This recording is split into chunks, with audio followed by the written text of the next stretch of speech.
안녕하세요. 승리한산 가족 여러분, 그리고 강성성경연구원 여러분. 오늘은 사도행전 24장 1절에서 21절 말씀을 의인과 악인 모두는 반드시 부활하게 된다라는 말씀으로 함께 말씀을 나누도록 하겠습니다.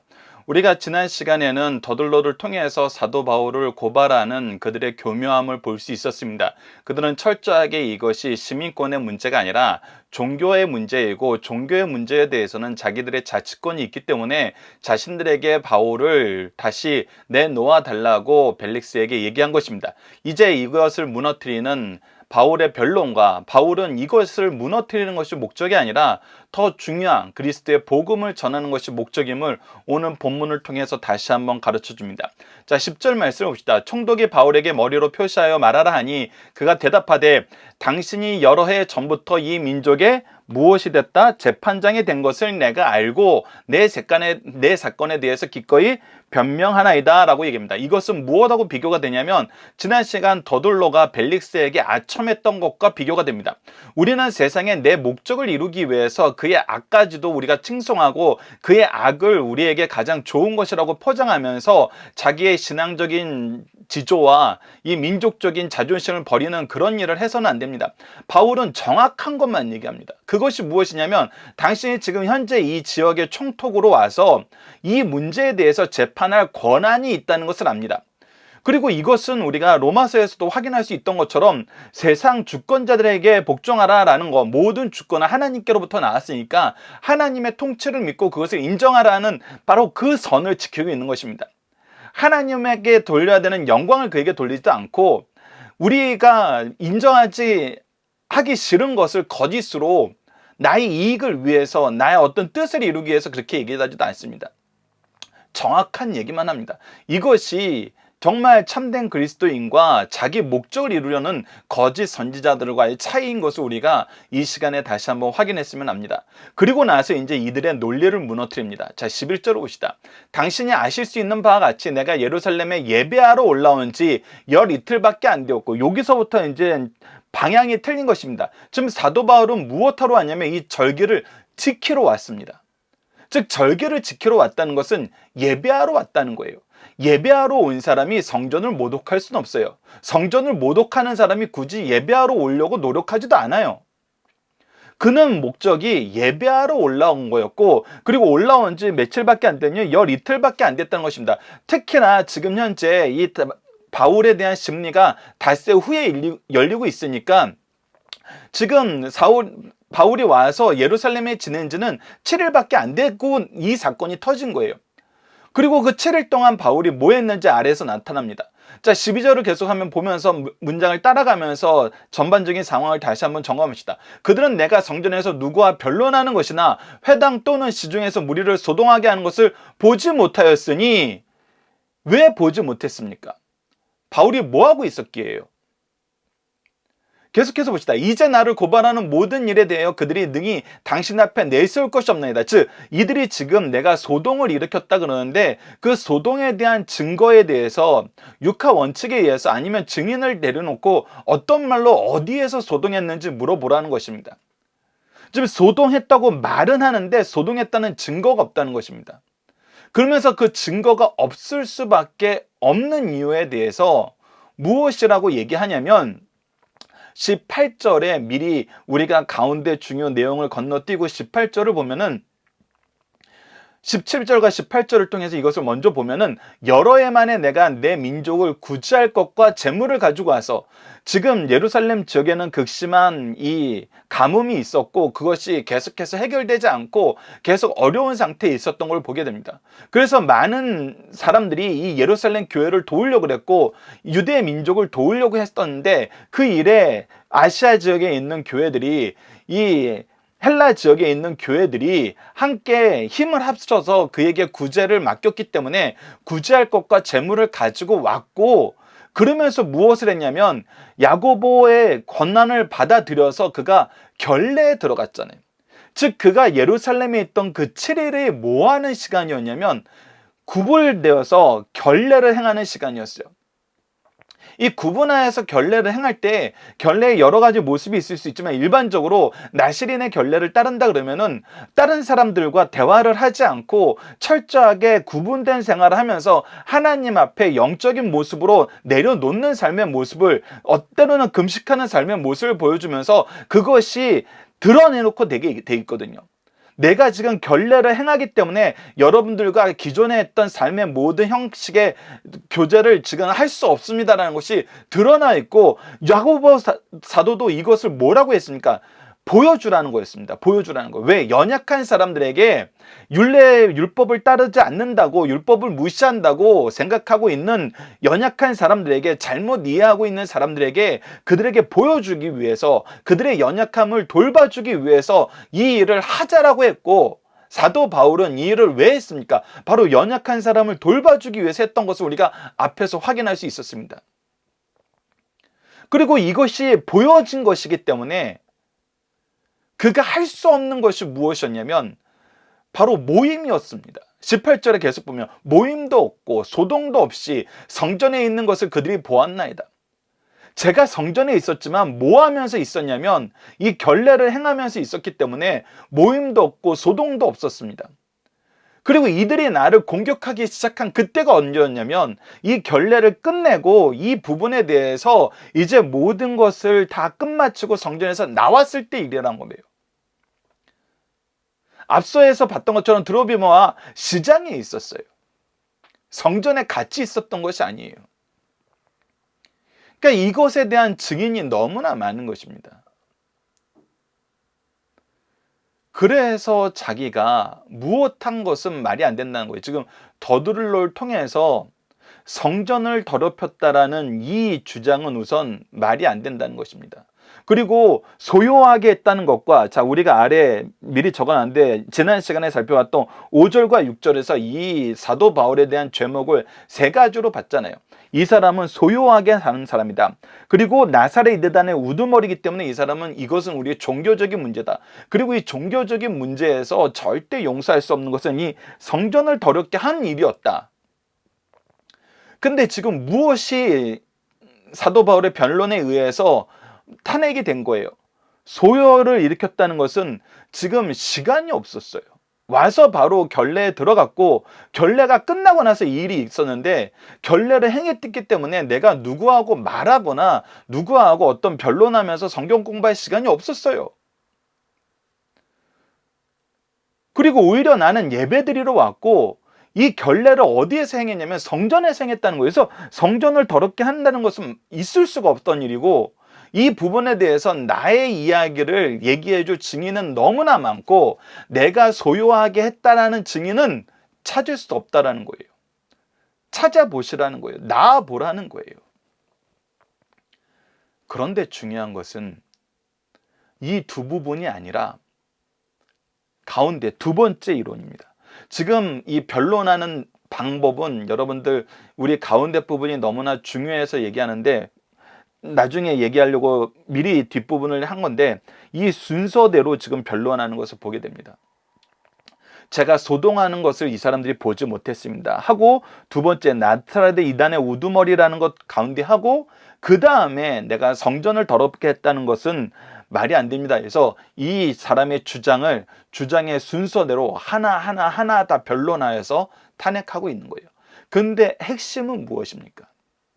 핵심은 실제로 내용도 제일 많이 차지하고 있는 것은 나사렛 이단의 우두머리라는 이 얘기에 대해서 얘기하는 거예요. 자, 그래서 이제 14절을 봅시다. 14절을 보면 이것이 정말 사도 바울이 목적으로 하는 것이 무엇이었음을 우리에게 분명히 보여주고, 우리 성도들이 이 세상을 살면서 까닭 없이 공격을 당할 때, 우리가 까닭 없이 공격을 당해서 그 자리에서 우리가 선언할, 무엇을 얘기할 기회가 있을 때 항상 담대히 얘기할 수 있는 내용이어야 된다는 것입니다. 자, 봅시다.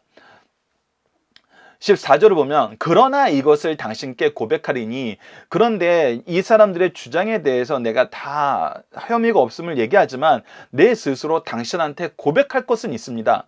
그러니까 고백한다는 것은, 다시 한번 얘기하지만 앞에서 그들이 잘못했다고 주장하는 거에 대해서 지금 맞다라고, 이들의 주장 중에 이거는 맞습니다라고 고백하는 것이 아니라 이들의 주장에 관해서 내가 따로 고백할 것이 있다는 거예요. 그것을 뭐라고 얘기하냐면, 나는 그들이 이단이라는 도를 따라 조상의 하나님을 섬기고자. 이 이단이라는 것은, 우리 성경에는 이단이라고 얘기하는데, 이제 우리가 어제 영어 성경의 예를 좀 들어서 설명했던 것처럼 이것은 그 분파라는 표현입니다. 그러니까 이 분파가 지금 우리의 중에서 나온 분파가 아니기 때문에 우리가 이것을 이단이라고 표현한 것도 합당하지만, 우선 우리 분파도 어떤 분파냐면이라고 얘기하면서, 지금 이들이 하는 것과 동일하게 조상을 따라 조상의 하나님을 섬기고, 지금 내가 다른 사람 섬기는 게 아니란 거예요. 지금 내가 예수 그리스도의 부활을 전하고 있는데, 그것이 하나님을 믿지 않고, 하나님을 신뢰하지 않고, 하나님을 인정하지 않고 예수라는 다른 사람을 섬기는 것이 아니라 하나님을 섬기는 것에서 동일하고, 율법과 선지자들의 글에 기록된 것을 다 믿으며 나는 구약 성경에 대해서 다 믿고 있다는 거예요. 이거는 우리가 분명하게 알 수 있는 것은 또 무엇이냐면, 예수님께서도 예수님의 부활의 의미를 가르쳐 줄 때, 우리가 사도행전 처음 시작할 때 로마서 24장을 보면서 예수님께서 부활하신 영광의 모습으로 제자들 앞에 다락방 안에서 나타나셨을 때, 제자들이 그것을 보고 오히려 두려워하고 이것이 무슨 일인지 알지 못했을 때, 모세의 글과 시편과 선지자들의 글로 이 일이 무슨 의미인지 가르쳐 줬다는 거예요. 즉, 구약 성경을 들어서 예수 그리스도에 대해서 약속된, 예언된 하나님의 계획에 대해서 얘기해 줌으로써 이것이 하나님의 뜻의 성취이고 하나님의 은혜의 역사였다는 것을 사람들에게 드러내놓고, 후에 베드로가 예루살렘에서 설교를 할 때에도 무엇이었어요? 이것이 바로 우리 구약에 예언된 예언의 성취다라는 걸 얘기했지, 자기가 경험한 성령 강림을 얘기하지, 성령의 임재를 얘기하지 않았거든요. 그래서 율법과 선지자의 글에 기록된 것을 다 믿으니라는 이 얘기가 정확하다는 겁니다. 그러면서 뭐라고 하냐면, 그들이 기다리는 바 하나님께 향한 소망을 나도 가졌으니, 그래서 나는 하나님께 가진 소망을 나도 가졌는데, 이 성경에서 얘기하는 하나님에 관한 소망의 내용은 무엇이냐면 의인과 악인의 부활이 있으리라 함이니다 라고 얘기하는 거예요. 즉, 지금 이들이 이 이단이라는 나사렛의 이단의 우두머리라고 나를 얘기했는데, 내가 믿는 것과 이들이 믿는 것이 다른 게 아니고 동일한 것이고, 그것은 성경에서 가르친 것이고, 그 성경에서 가르친 내용은 의인과 악인의 부활이 있다라는 바로 이것입니다 라고 얘기하면서, 지금 현재 이 자리에 있는 사람들은 모두가 이 말씀의 대상이 되고 있다라고 얘기하는 거예요. 여러분들이 이 표현이 얼마나 놀라운 표현이냐면, 유대인들에게 부활이 있습니다라고 얘기하면은 이것은 무엇이 되는 거예요? 유대 종교의 문제가 되는 거예요. 그러나 의인과 악인의 부활이라고 이렇게 얘기함으로써 이것이 무엇이 되는 거예요? 지금 자기가 생각하기에 의인이라고 생각하는 사람이든 악인이라고 생각하는 사람들이든 그들이 무엇을 받아들일 수밖에 없게 만드는 거예요. 무엇에 대해서 지금 도전을 받게 만드는 거예요. 이 부활의 역사에 대해서 도전을 받게 만드는 거예요. 이것은 우리가 사도행전 17장에서 아덴, 즉 아테네에서 설교에서처럼 맨 아래에 적혀있는데, 사도행전 17장 31절을 보면, 이는 정하신 사람으로 하여금 천하의 공의로 심판할 날을 작정하시고 마지막 때엔 심판이 있다는 거예요. 이에 그를 죽은 자 가운데서 다시 살리신 것으로 모든 사람들에게 믿을 만한 증거를 주셨습니다 하느라라고 얘기하면서, 이 죽은 자 가운데서 살아나신 이 분이 마지막 날에 모든 것을 심판하실 분이라는 걸 얘기해 주고, 그래서 부활을 믿게 하고 부활하신 주를 믿게 하는 것이 지금 사도 바울이 아테네에서 했던 설교의 핵심이었고, 이것은 무엇과 동일한 거냐면 구약에서 하나님이 우리에게 얘기하신 것과 동일하는 거예요. 그 부분 중에 한 부분이 뭐냐면 호세아서 13장 14절이라는 거예요. 내가 그들을 스올의 권세에서 속량하여 사망에서 구속하리니, 즉 우리가 사망에서 구속함을 받게 된다는 것은 죽음을 이긴다는 거예요. 죽음을 이긴다는 것이 바로 부활의 은혜를 우리가 소유하게 된다는 거거든요. 사망아 내 재앙이 어딨냐, 스오라 내 멸망이 어딨냐, 뉘우침이 내 눈앞에서 숨으리라 라고 얘기하면서 이것을 얘기했고, 이 부분에 대해서는 고린도전서 15장 51절로 54절에 이 부활장인 15장에 더 자세히 기록되어 있는데, 아래 적혀 있는 걸 다시 한번 보겠습니다. 보라 내가 너희에게 비밀을 말하노니 우리가 다 잠잘 것이 아니요 마지막 나팔의 순식간에 호련히 다 변화되리니, 나팔 소리가 나매 죽은 자들이 썩지 아니할 것으로 다시 살아나고 우리도 변화되리라. 이 썩을 것이 반드시 썩지 아니할 것을 입겠고 이 죽을 것이 죽지 아니함을 입으리로다. 이 썩을 것이 썩지 아니함을 입고 이 죽을 것이 죽지 아니함을 입을 때에는 사망을 삼키고 이기리라고 기록된 말씀이 이루어지리라 라고 얘기하면서 모든 죽은 자가 부활한다는 거예요. 이것은 의인만 부활하는 것이 아니라 악인도 부활을 하고, 그래서 모든 사람이 누구 앞에 있냐면 심판하시는 주님 앞에 있다는 겁니다. 그래서 히브리서 9장 27절에서 이렇게 기록된 거죠. 한 번 죽는 것은 사람에게 정해진 것이요 그 후에는 심판이 있으리라. 자, 죽으면 끝난이라고 생각하는데 죽으면 죽지만 그것이 끝이 아니고 무엇이 있다는 거예요? 심판이 있다는 거예요. 모든 사람들이 의인도 악인도 부활하여서 심판이 있다는 거예요. 이것은 예수님도 말씀하셨다는 것입니다. 요한복음 5장 28절에서 29절, 우리가 올해 초에 이미 상고한 말씀인데, 이를 놀랍게 여기지 말라. 무덤 속에 있는 자가 다 그의 음성을 들을 때가 오나니 선한 일을 행한 자는 생명의 부활로, 악한 일을 행하는 자는 심판의 부활로 나오리라 라고 얘기하면서 심판의 부활과 생명의 부활이 있음을 예수님께서 분명히 얘기해 주셨고, 이것을 지금 사도 바울이 얘기하고 있고, 이것은 예수님만 얘기한 것이 아니라 구약의 선지자들이 얘기한 것이고, 사실 이 두 개의 관계는 무엇이냐면 하나님께서 약속하신 부활의 역사가 바로 이 예수 그리스도를 통해서, 이들이 얘기하는 나사렛 그 예수를 통해서 성취된 것이기 때문에 내가 이것을 얘기하는 것이고, 이것은 구약의 하나님께서 우리에게 약속하신 바로 그것이고 우리가 항상 소망하던 그것이기 때문에 내가 얘기하는 것이 이들이 얘기하는 것과 다른 것이 아니고, 이것은 하나님의 말씀에 가르치기 때문에, 말씀의 가르침이기 때문에 여러분들도 들어야 된다는 거예요. 누구도 들어야 된다는 거예요. 벨릭스 당신도 들어야 되는 것이고, 지금 그리고 이 말씀이 연결되면 얼마나 놀라운 말씀이 되냐면, 여러분 잘 보십시오. 앞서 바리새인들과 사두개인들 앞에서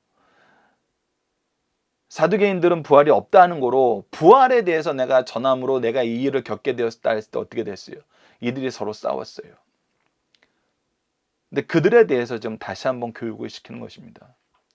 말씀에 분명히 부활에 대해서 얘기하시고 사망에서 구원받음을 얘기하고 있는데, 너희들이 어찌 하나님을 믿는다 그러면서 하나님에 대해서 가르친다 그러면서 이 부활의 소망에 대해서 알지 못하고, 너희들이 믿는다 하면서도 어찌 예수 그리스도의 부활을 너희들이 어찌 거절하고 있고, 이것이 하나님의 은혜이고 하나님의 구원의 역사의 성취임을 어찌 모르고 있느냐라고 얘기하고 있는 거예요.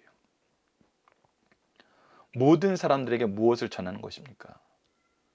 예수 그리스도의 부활을 통한 하나님의 구속의 역사와 생명의 은혜를 전하고 있는 거예요. 자기를 위해서 변호하는 것은 이 이야기를 꺼내는 시초가 될 뿐이에요. 계기가 될 뿐이었어요. 그는 자기가 있는 어떤 자리든 무엇하는 자리로 만들었냐면 예수 그리스도의 부활로 사람들이 들어오는 자리가 되게 만들었어요.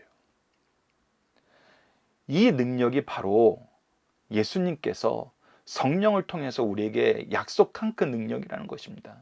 성령을 통해서 기억나게 하고 말하게 하시고, 요한복음 14장 12절에서 얘기한 것처럼 내가 한 그 일을 너희도 할 것이요 그보다 큰 일도 하게 하시겠다는 예수 그리스도의 약속의 성취를 지금 계속해서 보여주고 있는 거예요. 사도행전은 계속 이것을 보여주고 있어요. 베드로를 통해서 보여주고 계시고 사도 바울을 통해서 보여주고 계시는 거예요. 자, 그리고 여러분들 한 가지만 더 생각해 봤으면 합니다. 이제 다시 이어서 17절과 18절 봅시다. 조금 전에는 이 더둘로의 악한 하지만 매우 교묘하고 세상적으로는 지혜롭고 정말 아주 기막힌 이론을 만든 이 내용을 탄핵시키는 것을 봤지만, 이제 하나님께서 합력하여 선을 이루게 하시는 이 역사가 우리의 삶 속에서 어떻게 경험되는지, 그것을 한번 보도록 하겠습니다. 자, 봅시다. 17절을 다시 한번 보면은 16절을 저희들이 잠깐 아는데 16절을 봅시다. 이것으로 말미암아 나도 하나님과 사람에 대해서 항상 양심의 거리낌이 없기를 힘쓰나이다라고 얘기했어요. 즉 지금 사도 바울의 종교성은 무엇이냐면, 그리고 내가 힘써하는 것은 무엇이냐면, 하나님 앞에, 그리고 하나님의 부르심의 사명 앞에서 내가 이 얘기를 전해야 되는 모든 사람들에게 양심의 거리낄 것이 없기를 힘쓰나이다 라고 얘기한 것은 내가 이 일에 최선을 다하고 있다는 거예요. 이 일이 나의 가장 중요한 사명이고 내 삶의 이유이고 내 삶의 방향이고 내가 쉴 수 없는 일이란 거예요. 자, 그러면서 이제 무엇으로 연결되냐면 17절로 연결됩니다. 이 힘씀과 17절은 또 연결이 되는데, 여러 해 만에 내가 내 민족을 구제할 것과 재물을 가지고 와서, 그래서 나는 영적인 것과 육적인 것의 채움을 항상 신경 쓰면서 수고하는 사람인데, 드리는 중에 내가 결례를 행하였고 라고 얘기하면서, 지금 이 결례를 행한 것은 사도 바울이 개인이 한 거예요? 아니면 사람들의 부탁을 받고 필요에 의해서 한 거예요? 야고보의 부탁을 받고 연약한 사람을 돌보기 위해서 한 거예요. 근데 여러분들 잘 보십시오. 우리가 이 부분에 대해서 여러 사람들이 얘기를 합니다. 이 규례에 대해서 얘기하는 거, 이미 예루살렘 교회가 이 부분에 대해서 결의한 내용이 분명히 있고, 이 결의한 내용을 지키는 쪽으로 가야지, 어찌 보면 이걸 계속 우리가 유보시키는 거 아니냐, 이렇게 얘기하는 사람들도 있어요. 근데 이렇게 얘기하시는 분들은 정말 더 감사해야 되는 분들이에요. 왜 그러냐면 그분들은 굉장히 강하신 분들이고 이 강함을 하나님께 허락받으신 분들이거든요. 근데 야고보 사도와 바울 사도가 지금 계속해서 얘기하는 건 뭐냐면, 여러분들 이제 야고보를 사도라고 부르는 거에 대해서 또 이상하게 생각하시는 분이 계신데, 왜 그러냐면 이거는 예수님의 형제 야고보를 얘기하고, 야고보 사도는 앞서 이제 예수님의 제자였던 야고보는 순교하였기 때문에 왜 자꾸 사도라고 부르세요 이렇게 얘기하시는 분도 계시는데, 여러분 성경에 사도된 야고보 이렇게 표현이 나오기 때문입니다. 그래서 이 부분에 대해서는 성경의 표현을 따라가는 거 여러분들 너무 이렇게 이상하게 생각하지 마시고, 중요한 거는 항상 연약한 사람을 돌본다는 것입니다. 연약한 사람 돌본다는 거예요. 항상 우리는 나에게 강함을 주신 하나님께 감사하면서 우리는 항상 무엇을 하냐면 연약한 사람을 돌봐야 돼요. 근데 여러분들, 연약한 걸 내가 돌보긴 하는데 나에게 이런 것까지 시키는 건 너무한 거 아니야? 라는 생각을 할 때가 사실 있어요. 내가 목사로서 이런 것까지 해야 돼? 내가 정말 이런 것까지 하려고 신앙생활 하는 거야? 내가 또 이번에 손해를 봐야 돼? 저도 때로는 청년 시절에 야, 내가 교회 머슴이야? 내가 이런 것까지 해야 돼? 나는 내 미래를 계획하고 내 미래를 위해서 투자해야 될 시간은 가지면 안 되는 거야? 그러면서 때로는 도망가기도 했어요. 그런데 제가 저희 부모님이 목회하는 기간에 꾸준히 봐왔고 확인해 봤고, 또 이 말씀을 새롭게 묵상하면서 지난 시간 신앙생활하는 모든 분들과 그 모든 분들 안에는 저의 경험도 포함되어 있어요. 볼 때 내가 이런 것까지 해야 돼 라고 했을 때 그런 지점이 있잖아요. 내가 이루려고 신앙생활 했어, 혹은 내가 이런 것까지 해야 돼, 이 지점이 우리 각자에게 있거든요. 근데 그때 내가 연약한 사람을 돌보는 걸로, 나에게 주신 은혜를 감사하는 걸로 기꺼이 그것을 할 때, 하나님은 항상 그 일을 통하여 협력하여 선을 이루게 하셨어요. 무슨 얘기냐면 이 본문 말씀을 잘 보십시오. 만약에 사도 바울이 내가 이방 교회에서 이 부분에 대해서 계속 설교하고 다녔고, 지금 나와 함께 온 사람들도 이 부분에 대해서는 혹시 오해하거나 거리낌이 있을 수 있고, 오히려 제가 기준이 되어서 이제 이것이 오히려 예루살렘 교회에 계시는 야고보와 장로님들은 이 부분이 어려울 테니까 저는 잠깐 왔다 가는 사람이니까 제가 오히려 예루살렘 교회가 결의한 것이 이것이고 이방 교회에 있는 이방인들이 이 부분에 대해서 자유함을 얻고 더 말씀의 복음에 열심히 가고 있는 걸 증언하는 사람이 되면 안 될까요? 이렇게 생각할 수 있잖아요. 그렇게 설득하고 그렇게 얘기하는 것이 또 우리가 분명히 판단할 수 있는 거지만 악한 거 아니거든요. 잘못된 거 아니에요.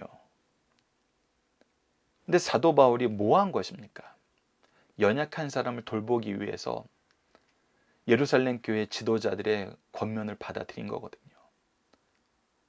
이렇게까지 해야 돼 하지만 이렇게까지 한 거예요. 무엇을 위해서? 연약한 사람들을 위해서. 근데 이 연약한 사람들을 위해서 한 이 일이 무엇이 됐어요? 지금 오늘 사건에서 무엇이 됐어요?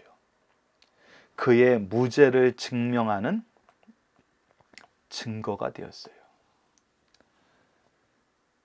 이 사건을 지금 하나님이 뭘로 쓰신 거예요? 사도 바울을 무죄로 만드는 증거로 쓰신 거예요. 여러분들이 이것이 바로 과거의 모든 것을 예수 그리스도 안에서 협력하여 선을 이루게 만드시는 하나님의 역사의 방법 중에 하나라는 것입니다. 우리가 이런 것까지 해야 돼라는 걸 하면서 불만하고 이것을 이해 못하는 그 녀석이 정말 미련하고 편협한 놈이야 이렇게 얘기하는 것이 아니라 내가 그 부분을 양보했을 때 하나님은 이 사건을 항상 나에게 좋은 결과를 가져오는 시초가 되는 어떤 사건으로 만들어요. 저는 저희 부모님의 인생을 통해서 이것을 너무나 많이 봐왔어요. 이런 것까지 해야 돼? 이렇게까지 살아야 돼? 저희들이 철이 들었을 때 저는 엄마처럼은 못 살겠어요. 저는 아빠처럼은 못 살겠어요. 이런 면이 너무나 많았어요. 근데 지금 다 되돌아보면은 그 모습이 항상 하나님이 저희 부모님을 축복하는 축복의 계기가 되었었고 축복의 시작점이 되었었고 때로는 저희 부모님을 보호하는 굉장히 좋은 증거들이 되었어요. 마치 사도 바울이 결례를 행한 것이 이들의 고발이 잘못되는 것을 드러내는 증거가 되었고 증명이 되었고 증인들을 모아놓았던 것처럼. 그래서 여러분들 이 부분도 여러분들이 제 개인적인 경험에서 제가 교회에서 신앙생활하면서 바라봤던 여러 상황에서 경험했던 그 경험에서 여러분들에게 또 하나 추가적으로 드리는 권면입니다. 이것까지 해야 돼 그렇게 생각하지 마세요. 항상 연약한 사람을 위해서 수고하세요. 수고할 수 있게 여러분들을 강하게 만드신 것입니다. 자, 계속해서 봅시다. 드리는 중에 내가 결례를 행하였고 모임도 없고 소동도 없이 성전에 있는 것을 그들이 보았나이다. 그러나 그리고 나서 이제 이 문제가 어떻게 시작했는지를 얘기하는 거예요. 이 굉장히 정말 하나님께서 지혜를 너무 많이 주시는 것 같아요. 그러나 아시아로부터 온 어떤 유대인들이 있었으니 지금 이 문제는 유대 지도자들이 성전에 있던 사람들이 제시한 문제가 아니고 이 문제의 시발점은 누구였냐면 아시아로부터 어떤 유대인들이 그때 와서 나를 증거 없이 공격한 그 내용이었다는 거예요. 그런데 그것이 어떤 의미냐면 그들이 만일 나를 반대할 사건이 있으면 그들이 이제방 왔기 때문에 만약 그들이 나를 반대하는 사건이 이 예루살렘 지역에서 일어난 문제가 아니라 내가 두루 다니면서 선교 여행을 하고 다녔는데 전도를 하고 다녔는데 그 지역에서 일어난 문제였으면 그들이 마땅히 누구한테 고발을 해야 돼요? 마땅히 이것이 예루살렘 밖의 일이고 로마의 치리권 안에 있으니까 로마의 치리자인 총독에게 고발해야 돼요. 근데 그들은 어떻게 했어요? 그렇게 하지 않았어요. 그러니까 고발한 사람들이 고발한 내용이 완전히 다른 내용이 돼버린 거예요. 이 로마 질서에서 맞지 않은 지금 방법으로 이들이 지금 행하고 있다는 거예요. 즉 그것이 또 무엇이에요? 이들의 불법적인 증거가 돼요. 절차의 정당성을 어기는 불법이었다는 거예요. 20절, 그렇지 않으면 이 사람들이 내가 공의 앞에 섰을 때 무슨 옳지 않은 것을 보았는가 말하라 하소서. 그렇지 않으면 지금 현재 예루살렘에 있던 문제로 지금 이 사람들이 문제를 일으키는 거라면 정확하게 얘기해 보라고 얘기하라는 거예요. 그래서 다시 한번 강조하지만, 다시 한번 중요한 문제가 무엇이냐면, 지금 우리가 판별해야 되는 문제는 무엇이냐면 너무 지혜로워요. 너무 지혜로워요. 21절, 오직 내가 그들 가운데 서서 외치기를 내가 죽은 자의 부활에 대하여 오늘 너희 앞에 신문받는다고 한 이 한 소리만 있을 따름이다 라고 얘기하면서, 앞으로는 신문의 방향이 무엇이 돼야 돼요? 부활에 대해서 얘기했는지, 부활에 대해서 얘기한 것이 이 율법과 상반되는 것인지, 그리고 이 사도 바울이 얘기한 부활의 주 대신 예수에 대해서도 결국은 이 심리를 계속 이어가려면 얘기할 수밖에 없는 거예요. 너무나 지혜로운 거죠. 논의의 방향이 이제 무엇에 대해서 논의를 해야 돼요? 부활의 신앙에 대해서, 부활의 신앙의 완성인 예수 그리스도에 대해서, 예수 그리스도를 통해서 나타났던 여러 가지 증거에 대해서. 그래야 이 내용에 대해서 판별을 할 수 있게 되는 거잖아요. 너무 지혜로운 겁니다. 여러분들, 우리가 이 시대를 살면서 외부와 소통하시는 분들, SNS로 여러 가지 정치적인 문제, 사회적인 문제, 그것을 성경적인 관점에서 보고 해석하려는 분들, 저는 가끔 걱정되는 게, 말씀은 완전히 제껴두고 세력 싸움을 하세요. 규모의 싸움을 하세요. 근데 이 지혜를 우리가 기도합시다. 그리고 이 지혜가 있어야 돼요. 무슨 이야기를 하는데 기승전결은 뭐예요? 예수 그리스도예요. 그러니까 기만 세상 얘기예요. 이 기를 해석하는 시각과 관점과 근거는 무엇이냐면 하나님의 말씀, 하나님의 역사, 하나님의 뜻, 하나님의 증거. 이것이 우리가 받은 성령의 말하게 하심의 은혜거든요.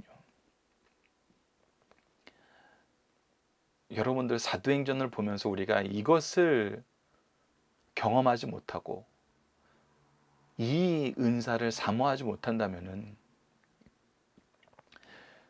이 사도행전을 우리가 어떻게 본 것인지 우리 스스로도 다시 한번 자문을 해봐야 됩니다. 우리가 세상 사람들한테 얘기할 때 끊임없이 베드로의 설교도, 사도 바울의 설교도, 스데반의 설교도 하나님의 뜬 예수 그리스도의 부활이었어요. 앞으로 사도 바울은 이것을 더 간략하게, 이 사도행전은 이것을 더 분명하게 선언합니다. 하나님 나라와 예수 그리스도의 부활, 이것이 복음의 핵심이었다는 것을 남은 이 사도행전 부분에서 반복적으로 우리에게 얘기함으로써 우리가 세상에 대해서 외쳐야 되는 것도 하나님의 나라, 예수 그리스도의 부활의 은혜, 어떤 상황 속에서도 이것을 전하게 하시는 성령의 능력을 우리가 바라봐야 됩니다. 자, 본문 묵상입니다. 바울은 벨릭스를 누구로 여기고 변론하기 시작했나요? 벨릭스를 그냥 하나님이 당신에게 주신 권한, 이 지역의 재판관, 이것을 인정하는 거예요.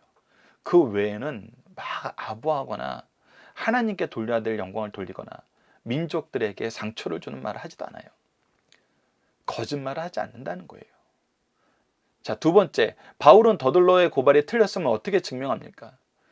그가 올라간 시간이 너무나 적다는 거예요. 그가 사람들을 만날 그런 환경이 없었다는 거예요. 바울은 이 자리를 무엇하는 자리로 만듭니까? 오히려 하나님의 말씀 안에서 예수 그리스도를 통한 부활의 소망을 얻길 바라는, 그래서 여기 있는 모든 사람들이 이 얘기를 들어야 된다는 표현으로 어떻게 해요? 곧 의인과 악인의 부활이 있으리라 하므로 여기 있는 모든 사람들이 빠짐없이 이 얘기를 들으셔야 됩니다 라고 얘기하고 있는 거예요. 네 번째, 바울은 무엇을 위해 예루살렘에 왔고 무엇을 했나요? 그가 구제하고 이 자기 민족을 돕기 위해서 왔고, 예배드리러 왔고, 그리고 결례를 통해서 연약한 사람들을 돌보기 위해서 왔다는 거예요. 그리고 그것만 했다는 거예요. 바울은 고발한 자들이 고발한 이유가 무엇이라고 얘기합니까? 사실 이거 다 부활에 대한 문제입니다 라고 얘기하면서 심리의 방향을 어디로 끌고 가는 거예요? 부활로 끌고 가는 거예요. 예수 그리스도의 복음으로 끌고 가는 거예요. 너무나 지혜롭고 우리가 소망해야 될 지혜입니다. 본문의 중심 사상을 봅시다. 첫 번째, 바울은 자신과 기독교는 결코 사회 질서와 국법을 파괴하는 집단이 아니라고 말하면서 자신은 그런 일을 한 적도 없고 그럴 시간적 여유도 없다고 주장합니다. 그리고 이것을 그의 결례를 통해서 증명이 돼버리는 거예요. 유대인들은 자신들이 송사한 바울에게 소요를 일으킨 자로 고소한 죄에 대해서는 제시할 수 있는 근거가 아무것도 없었어요. 왜냐하면 바울이 그런 사실이 없고 그런 뜻을 가진 사람이 아니었기 때문입니다. 기독교는 결코 세상을 소유하게 하는 종교가 아니라 세상의 바른 질서를 회복시키는 종교라는 사실을 우리에게 다시 한번 가르쳐 줍니다. 그리고 우리는 세상 질서를 준수해야 돼요. 두 번째, 나사렛 이단의 우두머리라고 고소한 내용도 사실과 달랐다는 것입니다. 바울은 지금까지 조상 때부터 믿어온 율법을 그대로 믿고 있다는 거예요. 그는 다시 신앙 고백하기를 나는 조상의 하나님을 섬기고 율법 및 선지자의 글에 기록된 것을 다 믿으며 동족들과 같은 소명을 가졌으니 사람에 대하여 양심의 거리낌이 없다라고 말하면서 자신은 결코 이단의 우두머리가 아니요 바른 신앙을 이어가는 사도임을 증거하고 있습니다. 마지막, 성전을 더럽혔다는 고소도 잘못된 편견에서 나온 것임을 얘기해요. 바울의 일행 가운데 이방인인 드로비모를 유대인들이 뜰에서 데리고 들어가는 일로 성전을 더럽혔다고 고발했으나 이 역시 사실무근으로 오해라는 거예요. 바울이 예루살렘의 일행들과 함께 온 것은 자기 민족을 위한 구제헌금을 가져오기 위해서였고, 또 바울은 율법에 따라 결례를 행하였을 뿐이요 성전에서 다른 어떤 일을 행하지 않았다는 거예요. 만약 바울에게 불법이 있었다면 근거를 가지고 와서 총독에게 고소했을 것인데, 그러나 이들은 고소할 근거가 전혀 가지고 있지 않았고 오직 잘못된 편견과 오해로 인한 것이고, 이러한 유대인들의 불법을 지적한 말씀입니다. 자, 본문 다지기를 봅시다. 첫 번째, 그리스도를 믿는 신앙에 대한 바울의 변론은 무엇입니까? 이것은 구약 성경에서 우리 조상들이 믿었던 그 내용과 정확하게 일치한다는 거예요. 내가 믿는 것은, 그리스도를 믿는 신앙은 하나님을 믿는 믿음과 전혀 다르지 않다는 거예요. 오히려 그것의 완성이라는 거예요. 그 말씀의 성취라는 거예요. 이것은 사도들이 끊임없이 얘기한 겁니다. 두 번째, 바울이 지닌 부활신앙은 무엇입니까? 첫째, 죽은 자의 부활은 반드시 있다는 것이고, 둘째, 의인과 악인 모두가 부활하는 것이고, 이것은 앞서 우리가 봤던 요한복음 5장 28절로 29절에 예수님이 말씀하신 것이고, 셋째, 죽은 자의 부활은 오로지 하나님의 힘에 의해 좌울될 것이라는 거예요. 이것은 하나님의 능력의 역사이지 인간이 하는 것이 아니라는 겁니다. 넷째, 부활은 믿는 것은 유대교의 기본적인 신조인과 조상들의 신앙이기 때문에 이 말씀대로 우리가 믿어야 된다는 거예요. 이걸 가지고 다투는 건 어리석은 일이란 거예요. 자, 세 번째, 바울이 늘 노력한 두 가지는 무엇입니까? 거리낌 없기를 힘썼는데 무엇에 대해서? 첫째는 바울은 부활의 소망을 이루기 위해 늘 거리낌 없는 양심을 지니려 했어요. 둘째는 바울은 이 목적을 위해서 항상 힘썼다는 것입니다. 목표가 올바랐고 올바른 목표를 이루기 위해서 항상 수고해야 했다는 거예요. 저도 삶을 살아보면 이것이 참 쉽지 않다는 걸 봐요. 때로는 목적이 흔들릴 때가 있고 목적은 바른데 일에 최선을 하지 못하는 경우가 있어요. 그래서 우리가 하나님 앞에 다시 무릎 꿇고 모든 것을 맡기면서 하나님의 인도하심을 바라야 되는 이유가 정말 너무나 많아요. 우리도 이 두 가지, 목표를 올바르게, 그리고 이것을 항상 이를 위해 최선을 다하는 삶의 모습을 바울처럼, 예수님처럼 우리가 지니길 기도합니다. 자, 그리스도인들이 세상에서 미움을 당하는 이유는 무엇이며 미움을 당하면서도 포기하지 못하는 건 무엇입니까? 이건 다른 거 아닙니다. 부활입니다. 자, 부활을 얘기하면 필연적으로 얘기할 수밖에 없는 것이 창조주 하나님입니다. 전능하신 주예요. 그리고 동정녀 탄생과 이 예수 그리스도의 부활에 대해서, 그리고 다시 오심에 대해서 얘기할 수밖에 없어요. 그러면 이제 심판을 얘기하게 되죠. 그러면서 이 모든 것을 이룬 하나님의 통치를 얘기하게 됩니다. 그래서 우리가 예전에 시편을 볼 때 창조, 통치, 구원, 심판에 대해서는 끊임없이 이 시편 내용이 반복해서 우리에게 가르쳐주고 있는 것을 확인했었어요. 그런데 이것을 이제 사람들은 도무지 믿지 못하고 믿으면 미련한 것이라고 오히려 우리를 공격하는 내용들이 돼 있죠. 하나님이 창조하셨어. 창조? 이거 안 된다는 거예요. 그 창조가 아니면 뭔데라고 얘기하는데, 너무 재밌죠. 재밌다기보다는 서글프죠. 뭔지는 우리도 지금 계속 연구하는데 창조는 아니야. 이거예요. 그럼 창조가 아닌 것을 증명하든지 창조 외에 다른 것이 있으면 모르는데 창조는 아니야. 그러면서 이제 더 마음 아픈 요즘의 추세는 뭐냐면 이거는 믿음의 문제지 라고 얘기해요. 자, 예전에는 이건 믿음의 문제자면은 은혜를 받았어요. 아, 나에게 믿음이 있다라고 얘기하는 거구나. 근데 요즘엔 여러분 이거 믿음의 문제지라는 것은 어떤 표현으로 바뀐지 아세요? 이거는 반지성적이지. 너는 좀 바르게 생각하는 방법을 모르는 것 같아. 너는 매사에 조금 이상해. 이런 표현이에요, 요즘에는. 굉장히 지금 사회의 인식이 이건 믿음의 영역이지라고 얘기하는데, 그래서 뭐 그들이 그러면 믿음이 없느냐 하는데 그들은 또 자신이 가지고 있는 것에 대한 믿음은 되게 많아요. 하나님을 믿는 믿음만 이들이 비난을 하지, 그들이 얘기하는 진화론도 사실은 믿음의 영역이고, 그들이 꿈꾸는 모든 소망도 다 믿음의 영역이고, 인간에 대한 개념도 믿음의 영역이에요. 왜? 누구도 이거 정의할 수 없거든요. 그래서 누구도 정의할 수 없는 것을 누구의 정의를 따르고 누구의 질서를 따라가니까 평화와 기쁨이 회복되는 것을 우리가 보여준 거예요. 하나님의 기준과 하나님이 세우신 질서를 따라가니까 하나님이 약속하시던 대로 우리에게 생명과 평화가 있음을 2000년 교회사는, 성경 전체는, 하나님이 이루시는 이 구속사는 이것을 항상 보여주고 있던 거거든요. 그래서 우리는 이 믿음을 증명하고 있고, 오히려 우리가 가지고 있는 것은 믿음의 증명인데, 그들은 증명된 믿음은 믿음이라고 안 믿고 자기네들이 가지고 있는 믿음은 지성에 근거로 한 어떤 방향성이라고 얘기를 하는 거예요. 그래서 우리가 미움을 당해요. 우리가 얘기하는 모든 것이 미움을 당해요.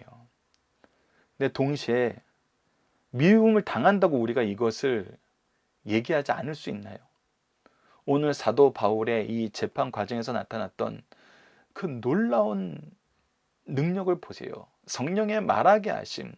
하나님께서 땅끝까지 이르러 내 복음을 전하라 하실 때 너희와 항상 함께 있으리니라고 얘기하시면서 성령을 통해서 주시고자 하시는 그 능력들이 얼마나 많이 드러나요. 그렇기 때문에 우리는 포기할 수 없어요. 왜? 이곳에 생명이 있고 이곳에 능력이 있고 이곳에 승리가 있거든요. 이것을 포기하는 것이 오히려 패배이고 이곳을 멀리하는 것이 오히려 태만이거든요.